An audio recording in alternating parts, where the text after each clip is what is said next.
or sponsors of the Royals and stuff like that, and they're helping them move inventory. So it was a 9-year run. When was it time to turn the chapter there? Well, you see it a lot in professional sports, and right. Change is a good thing. And a new management came in, and they wanted to make changes and bring in some of their own people. And right. Danny, you and I have seen it a lot in Kansas City yes. over the last 20, 25 years.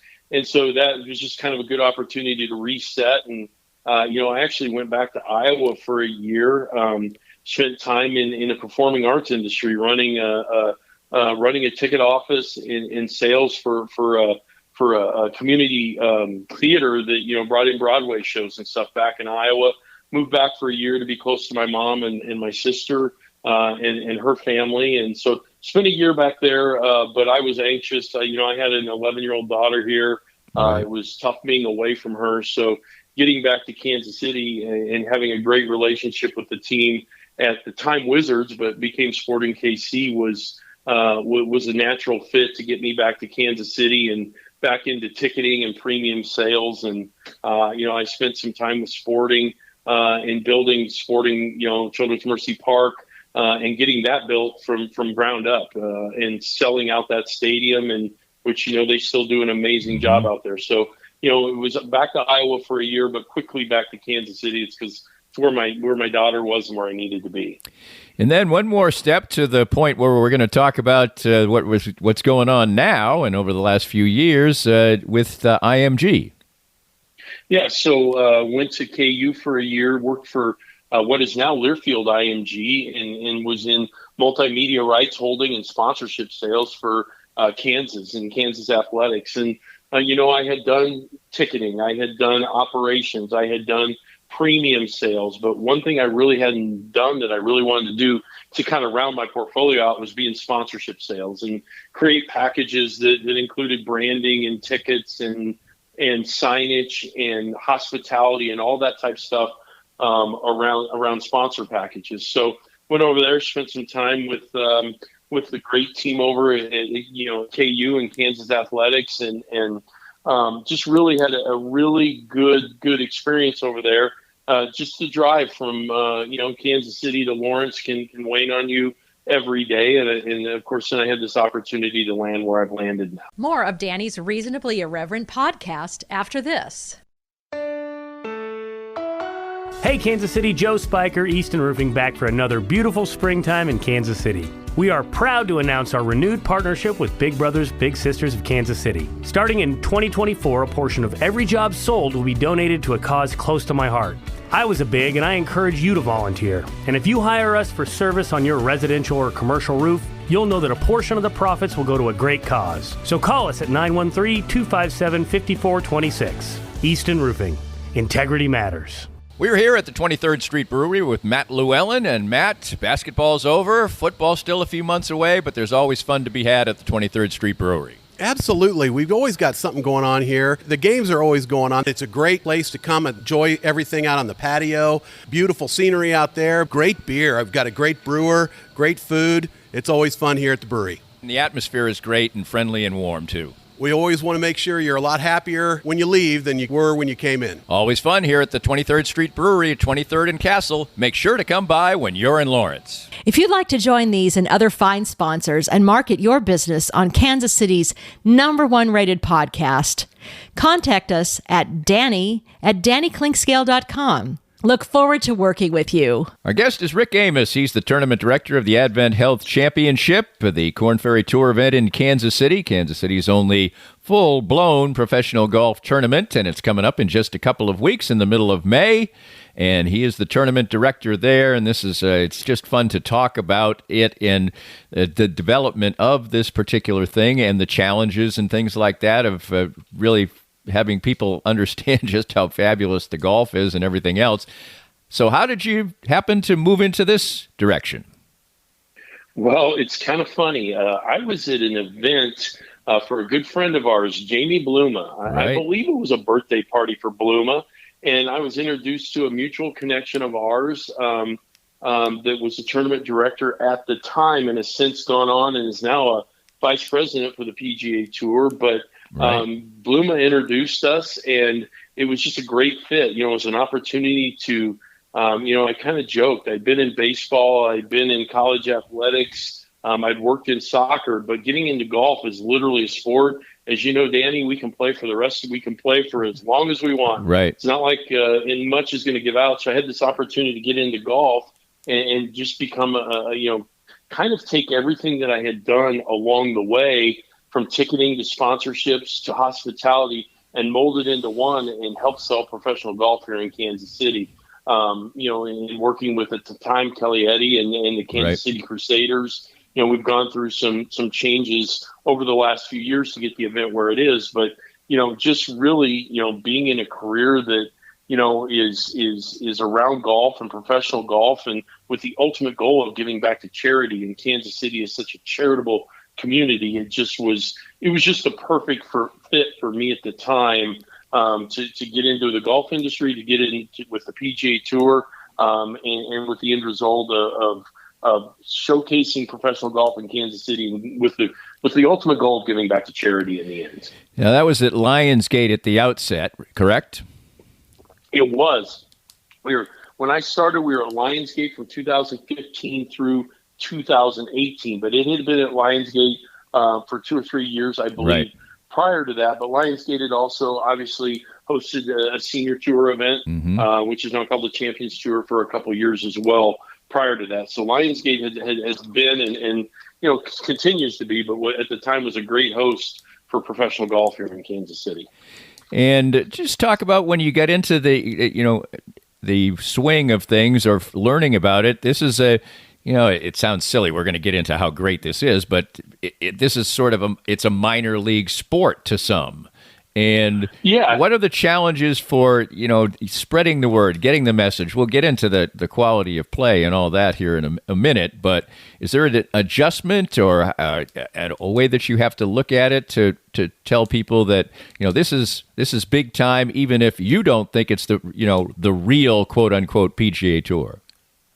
Well, and Danny, I think the big thing is just telling the story, getting people to understand that, I mentioned Kansas City being a charitable community, and we have every Monday, every day of the week, it seems like there are charity events all over the Kansas City. Right. And while our ultimate goal is to give back to charity here, we are a professional golf event. We are a PGA Tour caliber event. And so telling that story, that it's not just show up one day and it's over. We have events throughout the week. This year we have a new women's event. We have our official pro-am on Wednesday. We have our pairings tee-off party Tuesday night, and then the professionals come in and play for 4 days. So just getting people really telling that story that, hey, this is not just your normal charitable golf tournament. This is a legitimate professional golf tournament that gives back to charity when all the dust settles at the end of the season. What is it like operating under the umbrella of the PGA Tour? Obviously, for the Korn Ferry Tour, which has gone through various derivations, I think maybe 5 sponsors in its entire history. I actually played in the Nike Tour Pro-Am in New York back in the day, a long time ago. Oh, wow. Right at the outset of it. But obviously, it is under the umbrella of the PGA Tour. It really operates like a PGA Tour in every way, except it's just a little bit smaller and only a handful of tournaments on the Korn Ferry Tour are on television. But what is it like, and what's the relationship like with the PGA Tour? The PGA Tour is great. And the thing that I will say about the PGA Tour in Kansas City is they love Kansas City. They know that Kansas City is a professional sports town, a charitable town. And when you tie those two together between golf and charity, it's really a good fit. And the PGA Tour loves this market. They see big things ahead for Kansas City. They are a great partner. They support us, in a lot of ways, from operations, from revenue, and helping, create revenue producing ideas, agronomy.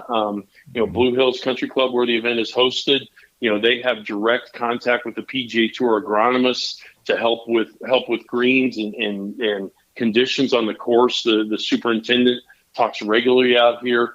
So it's a great partnership. You've got to have a host. It's a 3-pronged stool. You've got to have a great club, which we have at Blue Hills to host us at.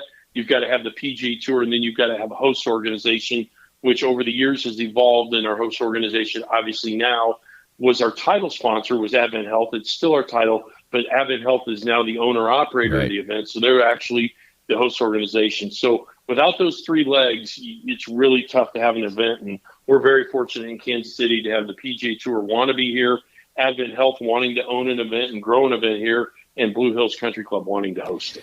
What is the difference? I know this was announced earlier this year in 2024, that what is the difference between having a sponsor, Advent Health be the title sponsor, and Advent Health owning the tournament?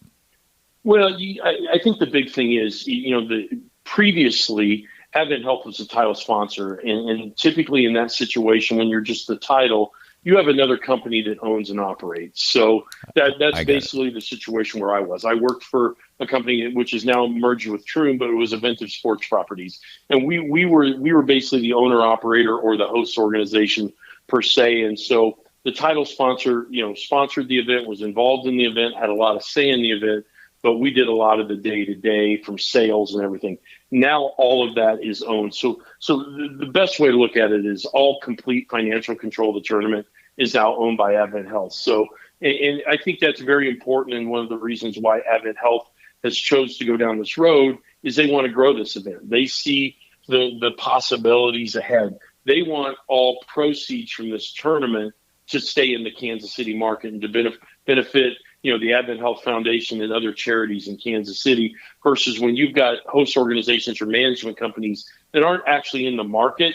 Sometimes all those funds don't stay in the Kansas City market. So I think from being just a title to now being a host organization and owning and operating an event really sets us on the path that I have been wishing and hoping and dreaming about us being on since I started here in 2015. And we're really, the sky is kind of the limit now. And it's support from the community that we have to tell this story, and it gives us a great story to tell.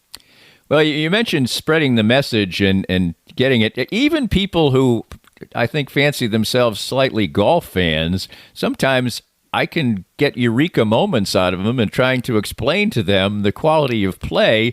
No knock on the Champions Tour, for instance, which was a wonderful event to have here for many, many years. But we're talking about the players who are, well, not way better, because some of those players compete on both tours in the Champions Tour. But I mean, the quality of play is unbelievable. And just to cite a few examples, just a few years ago, Stephen Alker, who's now the top player on the Champions Tour, was honing his late professional regular tour craft here in Kansas City.